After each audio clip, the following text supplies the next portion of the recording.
नागा साधु सबसे बड़े धर्म रक्षक।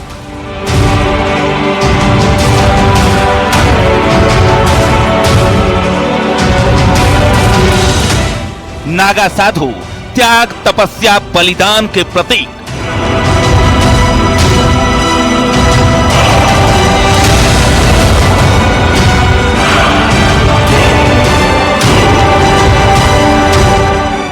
नागा साधु जिनके वश में होती हैं 10 इंद्रियां।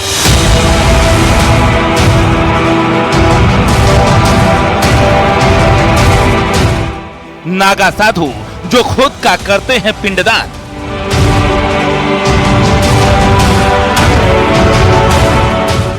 कैसे बनते हैं नागा, क्या है इनका इतिहास?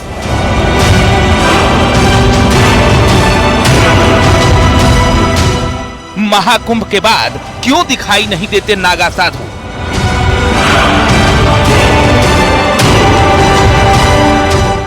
अमृत स्नान से पहले क्यों करते हैं 17 श्रृंगार?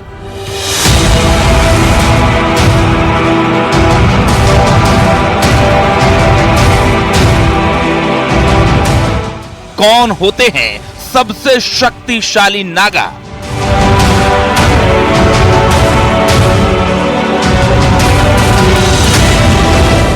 नागा साधुओं का रहस्य लोक।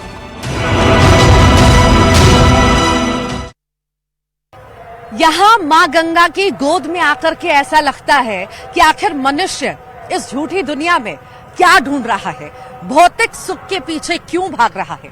असली समागम तो इस संगम में है। नमस्कार, बहुत बहुत स्वागत है आपका। मैं हूँ आपके साथ ऋतु ज्ञानवानी। आज की खास पेशकश में हम सबसे पहले बात करेंगे नागा बाबाओं की। आखिर कैसा उनका जीवन रहता है, कैसे वो नागा बाबा बनते हैं, उनका इतिहास क्या है, साथ ही साथ ये महाकुंभ के बाद कहां चले जाएंगे, कहां चले जाते हैं, वो भी आपको दिखाएंगे इस रिपोर्ट के जरिए।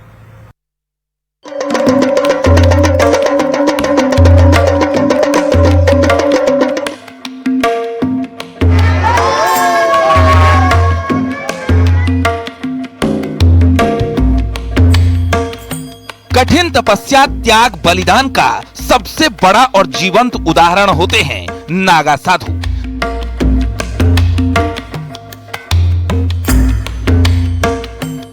नागा साधुओं का जीवन अन्य साधुओं की तुलना में सबसे कठिन माना जाता है। उनका संबंध शैव परंपरा की स्थापना से जुड़ा हुआ है।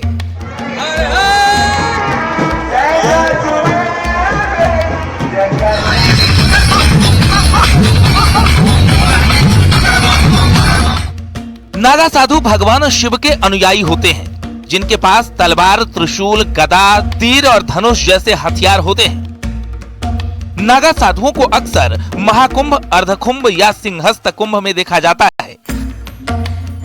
आदि गुरु शंकराचार्य ने सनातन धर्म की रक्षा के लिए केवल साधारण सैनिक नहीं बल्कि वैदिक सैनिक तैयार किए। ऐसे सैनिकों का एक संगठन बनाया गया जिनके पास धर्म के अलावा कोई और विरासत नहीं थी। उनके एक हाथ में वेद, गीता, उपनिषद और पुराण थे, तो दूसरे हाथ में भाला, तलवार और कृपाण। आदि गुरु शंकराचार्य ने ऐसे साधु सैनिकों का एक संगठन बनाया जो साधु भी थे और सैनिक भी। इन्हें ज्ञान देना और प्राण लेना दोनों का अभ्यास था। इन्हीं योद्धा साधुओं को उन्होंने नागा नाम दिया। जब बाहरी आक्रमणकारियों ने भारत की संस्कृति को नष्ट करना शुरू कर दिया था, मंदिर तोड़े जाने लगे थे और ग्रंथों को नष्ट किया जाने लगा, उसी दौरान आदि गुरु शंकराचार्य ने एक सेना को तैयार किया। नागा साधुओं की ये सेना को तैयार किया गया ताकि भारत की संस्कृति को बचाया जा सके और इस संस्कृति को बचाने के साथ साथ उनसे मोर्चा लेने के भी लिए जो ये सेना तैयार की गई थी उसे नागा सेना का नाम दिया गया। नागा योद्धाओं की सेना तैयार करने के पीछे आदि गुरु शंकराचार्य का लक्ष्य एकदम साफ था। भारत की आत्मा, अध्यात्म और उसके मन दर्शन की रक्षा करना। इस देश की सांस्कृतिक विरासत और उसकी पुरातन धरोहरों की रक्षा करना। उन्होंने नागाओं को बाहरी आक्रमण से उनके पवित्र धार्मिक स्थलों, धार्मिक ग्रंथों और आध्यात्मिक ज्ञान की रक्षा की जिम्मेदारी सौंपी थी। आदिगुरु शंकराचार्य भारत के लोगों को ये संदेश देना चाहते थे कि जब तक एक हाथ में शास्त्र के साथ साथ दूसरे हाथ में शस्त्र न हो, तब तक धर्म की रक्षा नहीं की जा सकती। बाद में आदिगुरु शंकराचार्य ने अपने इस संदेश को भारत के कोने कोने में फैलाने और लोगों को अपनी संस्कृति, सभ्यता और धर्म की रक्षा की खातिर युद्ध भूमि में उतरने के लिए प्रेरित करने के उद्देश्य से नागा साधुओं को भेजा था। आपके मन में ये सवाल जरूर उठता होगा कि आखिर नागा साधु कैसे बनते हैं। दरअसल नागा साधुओं का संबंध शैव परंपरा से है। सनातन परंपरा को आगे बढ़ाने और इसकी रक्षा करने के लिए अलग अलग सन्यासी अखाड़ों में महाकुंभ के दौरान नागा साधु बनाने की प्रक्रिया अपनाई जाती है। भारत में नागा साधुओं का इतिहास बहुत पुराना है, लेकिन आज भी इनका जीवन आम लोगों के लिए एक रहस्य की तरह होता है। भारत में लगने वाले सबसे बड़े धार्मिक मेले महाकुंभ के कई अलग अलग रंगों में से सबसे रहस्यमयी रंग होते हैं नागा साधु। संतों के 13 अखाड़ों में से 7 अखाड़े ही नागा साधु बनाते हैं। जूना, महानिर्वाणी, निरंजनी, अटल, अग्नि, आनंद और आवाहन अखाड़ा। नागा साधु बनने की प्रक्रिया कठिन और 12 साल लंबी होती है। नागा साधुओं के पंथ में शामिल होने की प्रक्रिया में लगभग 6 साल लगते हैं। इस दौरान नए सदस्य एक लंगोट के अलावा कुछ नहीं पहनते। कुंभ मेले में अंतिम प्रण लेने के बाद वे लंगोट भी त्याग देते हैं और जीवन भर यूं ही नग्न यानी दिगंबर रहते हैं।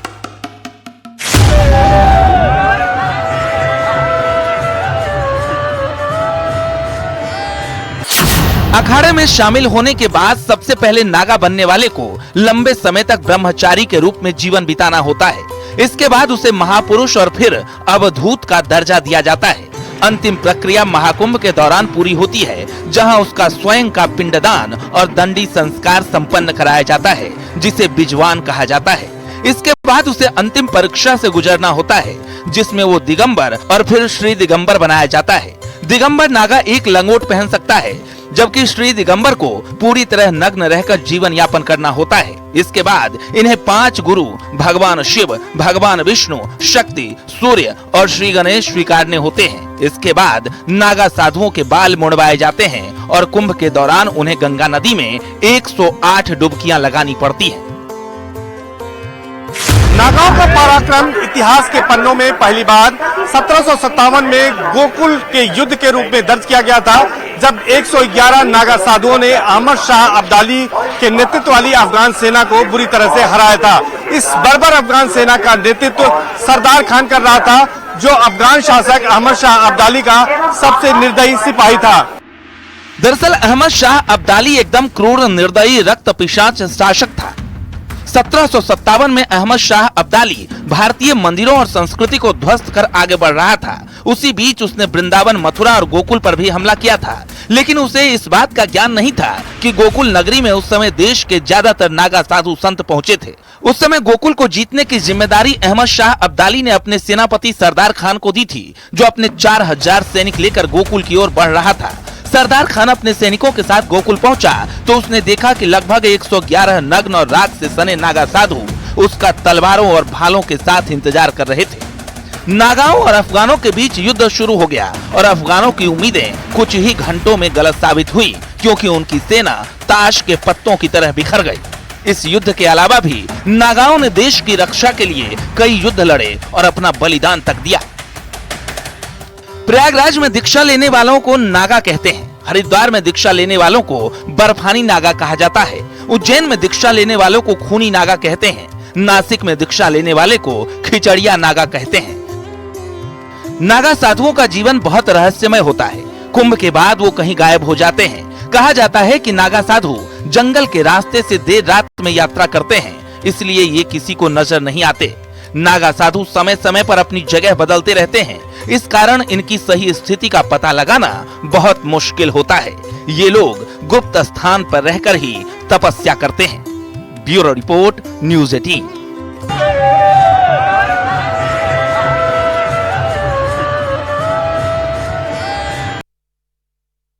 वैसे तो नागा बाबाओं के पास आध्यात्मिक शक्ति और भक्ति के अलावा कुछ नहीं होता, क्योंकि नागा का अर्थ ही खाली होता है, पर उनके पास 17 श्रृंगार होते हैं। कैसे होते हैं, आइए दिखाते हैं।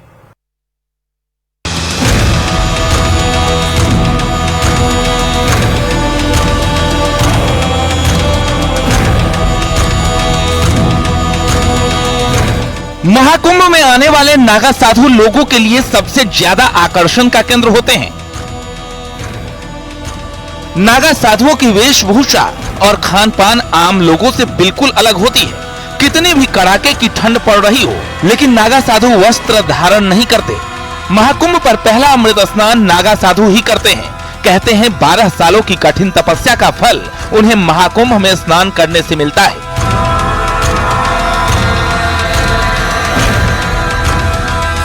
नागा साधुओं को ठंड नहीं लगने का कारण है उनकी कठिन साधना। वो अग्नि साधना करते हैं, जिससे अग्नि तत्व को अपने शरीर में इकट्ठा करते हैं और शरीर को गर्म करते हैं। नाड़ी शोधन प्राणायाम, जिससे शरीर में वायु को संतुलित किया जाता है। मंत्र जाप और भस्म का लेप। माना जाता है कि इन साधनाओं से नागा अपने शरीर को तपाते हैं।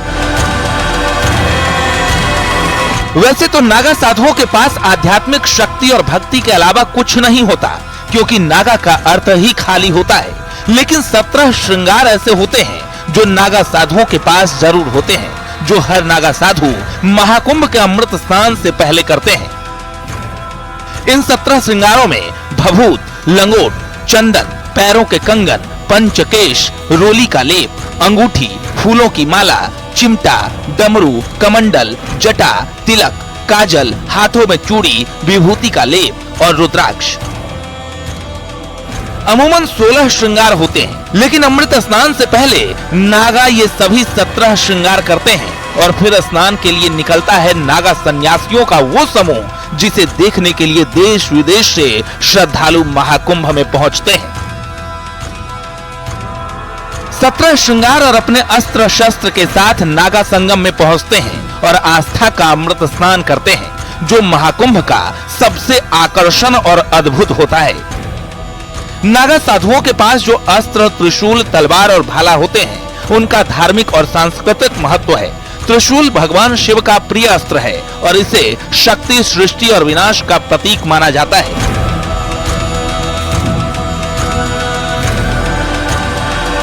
उनका यह अस्त्र केवल आत्मरक्षा के लिए होता है, न कि किसी को नुकसान पहुंचाने के लिए। पूरे कुंभ के दौरान ये नागा साधु यहाँ रहते हैं, फिर देश के अलग अलग हिस्से में बने अखाड़ों में लौट जाते हैं। इनमें से कुछ हिमालय की गुफाओं और कंदराओं और कुछ देश के अन्य पहाड़ी इलाकों में भी चले जाते हैं।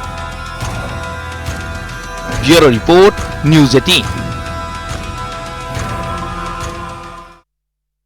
नागा साधुओं का इतिहास अखाड़ों से जुड़ा है और कुंभ जैसे ही हो जाता है, कुंभ स्नान जैसे ही हो जाता है, नागा साधु या तो हिमालय पर चले जाते हैं या तो अखाड़ों में चले जाते हैं। आखिर अखाड़ों की शुरुआत कैसे हुई, स्थापना कैसे हुई, कितने अखाड़े हैं, इसके बारे में विस्तार से आपको जानकारी देंगे इस रिपोर्ट के जरिए।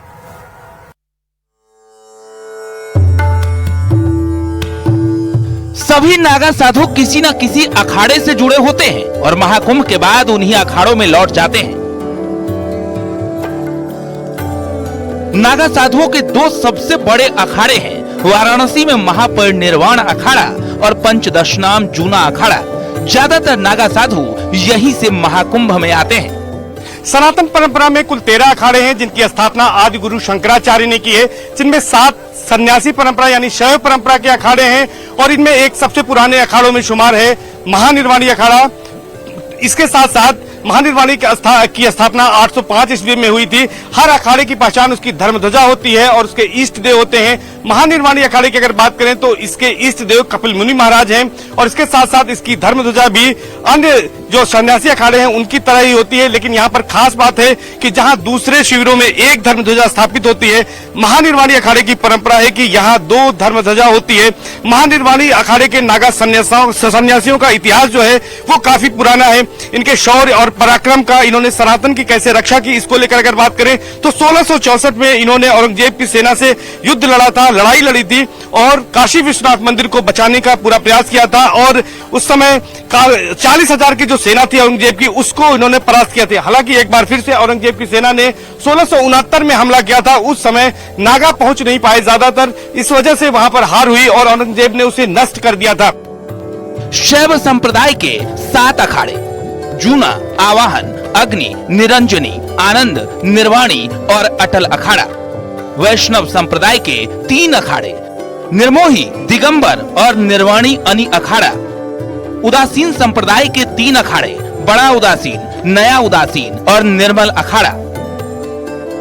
हर अखाड़े का एक अध्यक्ष होता है जिसे साधुओं की योग्यता के आधार पर चुना जाता है। अखाड़ों के प्रमुख का कार्यकाल 3 से 6 साल का होता है और इन अखाड़ों का कुंभ में सबसे ज्यादा महत्व होता है। कुंभ मेले में अखाड़ों की शोभा यात्रा, जिसे अब छावनी प्रवेश यात्रा नाम दिया गया है, बेहद ही भव्य होता है, जो अखाड़ों की आस्था और शक्ति का प्रतीक है। राजसी सवारी, रथ, हाथी घोड़े की सजावट, घंटा बाजे, नागा अखाड़ों के करतब और यहाँ तक कि अस्त्र शस्त्र तक का प्रदर्शन होता है। लाखों श्रद्धालु इन शोभा यात्राओं में भाग लेकर संतों का आशीर्वाद प्राप्त करते हैं। महाकुंभ में अखाड़ों का योगदान न केवल धार्मिक आयोजन को दिव्यता प्रदान करता है, बल्कि लाखों श्रद्धालुओं के लिए ये आध्यात्मिक अनुभव का माध्यम बनता है। महाकुंभ में अखाड़े अपनी अपनी परंपराओं में शिष्यों को दीक्षित करते हैं और उन्हें उपाधि देते हैं। बिल्कुल बिल्कुल, क्योंकि सांकेतिक रूप से अगर हम अपने जितने भी हमारे विग्रह के रूप में देवता है, किसी भी देवता के अगर हम दर्शन करें तो कोई भी देवता शस्त्र विहीन नहीं है। वो भगवती दुर्गा का जितने भी रूप हैं, भगवान शिव को आप देखिए, भगवान विष्णु को सुदर्शन चक्र देखिए, जितने भी अवतरण भगवान के हुए, सबने धर्म की रक्षा के लिए लास्ट में जो है शस्त्रों का ही प्रयोग किया है। और हम सब लोग सन्यासी उन्हीं के अनुयायी हैं। और जब जब ऐसी परिस्थिति आती है, वो विश्वामित्र ने भले राम को लिया हो, शस्त्र विद्या में निपुण कराया हो, तो सन्यासी हमेशा से इसमें आगे रहते हैं। और भविष्य में भी ऐसी परिस्थिति अगर आती है तो सन्यासी अपने प्राणों को न्यौछावर करने के लिए हमेशा तत्पर रहते हैं। 13 अखाड़ों में 3 समुदाय थी। पहला शिव जो था, शिव की आराधना करता था। अगर वैष्णव अखाड़े की बात की जाए तो विष्णु की। और उदासीन पक्ष जो है, धरती, जल, वायु की उपासना करता था। 1954 में कुंभ में मची भगदड़ के बाद टकराव और अव्यवस्था को टालने के लिए अखाड़ा परिषद की स्थापना की गई, जिसमें सभी 13 मान्यता प्राप्त अखाड़ों के 2-2 प्रतिनिधि होते हैं और आपस में समन्वय का काम इसी परिषद के जरिए होता है। कुंभ में शामिल होने वाले सभी अखाड़े अपने अलग नियम और कानून से चलते हैं। यहाँ जुर्म करने वाले साधुओं को अखाड़ा परिषद सजा देता है। छोटी चूक के दोषी साधु को अखाड़े के कोतवाल के साथ गंगा में 5 से लेकर 108 डुबकी लगाने के लिए भेजा जाता है। डुबकी के बाद वो भीगे कपड़े में ही देवस्थान पर आकर अपनी गलती के लिए क्षमा मांगता है। फिर पुजारी पूजा स्थल पर रखे प्रसाद देकर उसे दोष मुक्त करते हैं। विवाह, हत्या या दुष्कर्म जैसे मामलों में उसे अखाड़े से निष्कासित कर दिया जाता है। अखाड़े से निकाले जाने के बाद ही उस पर संवैधानिक कानून लागू होता है। ये जो मौनी अमावस्या आती है, उसके 2 दिन पहले जो है एकादशी से वो प्रक्रिया प्रारंभ होती है। जो भी नूतन सन्यासी संन्यास धर्म में जिन्होंने प्रवेश किया है, जो अपने माता पिता की सहमति से अथवा किसी विपरीत परिस्थिति के कारण स्वेच्छा से जो संन्यास लेना चाहते हैं, उसमें कोई जोर जबरदस्ती नहीं। जो बालिग होना चाहिए उसका पूरा बायोडाटा यहाँ रिकॉर्ड में रखा जाता है। लगभग 1900 से कंटिन्यू ये चल रहा है प्रोसेस। और अखाड़े जितने भी हैं वो सोसाइटी एक्ट में रजिस्टर्ड है, उनका रिटर्न फाइल होता है। पूरा कार्यपालिका, विधायिका, न्यायपालिका सारे उसमें विभाग है। तो उन सन्यासियों को 3 साल, 6 साल अथवा 12 साल जब सन्यास लिए होता है, फिर नागा की दीक्षा उनकी कुंभ पर्व पर ही होती है। तो इस बार भी बहुतायत संख्या में सन्यासियों की दीक्षा होगी आचार्य जी के द्वारा और ब्राह्मणों के द्वारा हवन होगा। वो 2 दिन की एक प्रक्रिया है पूरी। तो उसका पालन जो वैदिक सनातन धर्म में सन्यास की प्रक्रिया है, आज भी उसी परंपरा के तहत ये सब किया जा रहा है। अखाड़ों के कानून को मानने की शपथ नागा बनने की प्रक्रिया के दौरान ही दिलाई जाती है। अखाड़े का जो सदस्य इस कानून का पालन नहीं करता, उसे निकाल दिया जाता है। Bureau report, news 18।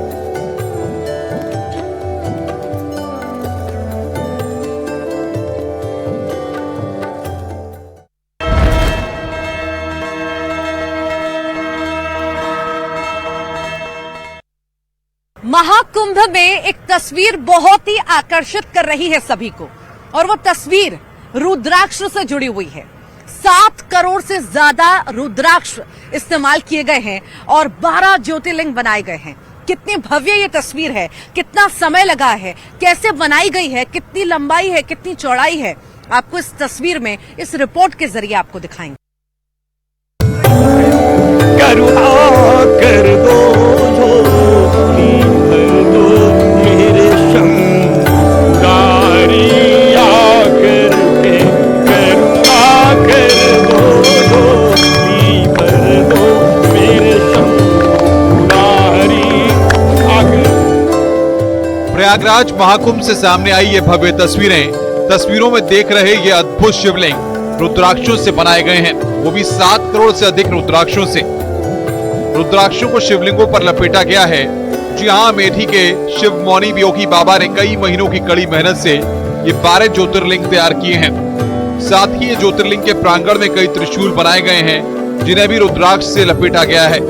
अब ये ज्योतिर्लिंग प्रांगण श्रद्धालुओं के लिए आकर्षण का केंद्र बना हुआ है। कलयुग में पहली बार, स्वतंत्र भारत पहली बार और महाकुंभ में पहली बार 7 करोड़ 51 लाख रुद्राक्ष की मड़ियों से 11 फीट ऊंची, 9 फीट चौड़ी। अब 11 फीट ही ऊंची क्यों है, आपका प्रश्न होगा। 11 रुद्र हैं, 11 रुद्रों के अंक में इसकी ऊंचाई है और 9 दुर्गा के अंकों में इसकी चौड़ाई है और 7 पुरियों के अंक में इसकी मोटाई है। इसका जो शास्त्रीय मत है, सब शास्त्रों की दृष्टि से है, 12 ज्योतिर्लिंग पूरे विश्व में केवल भारतवर्ष में है। उन ज्योतिर्लिंगों की स्थापना की गई है और प्रत्येक ज्योतिर्लिंगों में 55 लाख रुद्राक्ष की मणियां समर्पित हुई हैं। कुंडों के साथ भगवान देवाधिदेव आदिदेव महादेव के उन दिव्यास्त्रों को भी स्थापित किया गया है, जिनकी संख्या 11,108 है। दिव्य त्रिशूल है, सभी त्रिशूलों के साथ भगवान के दिव्य त्रिशूलों का पूजन किया गया है। उनको भी रुद्राक्ष की मणियों से अलंकृत किया गया है। अलग अलग रंग के त्रिशूल अलग अलग मनोरथ की प्राप्ति के लिए शिव मौनी योगी बाबा ने लगाए हैं।